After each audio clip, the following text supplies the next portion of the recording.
ఈ న్యూ ఇయర్‌లో మనకి సంక్రాంతి ఒక పెద్ద పండుగ.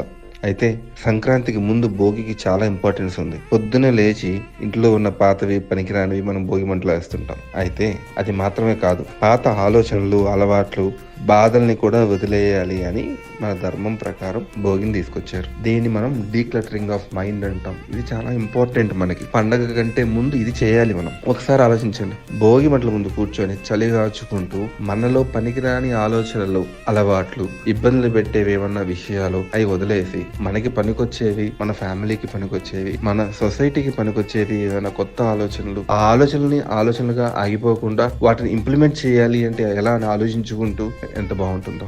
మనం ఎంత తీవ్రంగా, ఎంత డెప్త్ గా ఆలోచిస్తున్నాము విత్ గ్రేట్ ఎమోషన్ అనే దాన్ని బట్టి ఆ ఆలోచనలు మనలో ఇంకల్కేట్ అయిపోతాయి, ఇంప్లిమెంట్ చేస్తాం. ఓకే, సో ఈ భోగి నుంచి మనం కొత్త అలవాట్లని, పనికొచ్చే ఆలోచనల్ని మనం ఇంప్లిమెంట్ చేద్దాం. కొత్త పండుగ తర్వాత నుంచి మనం అంతా ఎంతో ఎనర్జీగా వర్క్ చేసుకుందాం. Happy Sankranti once again.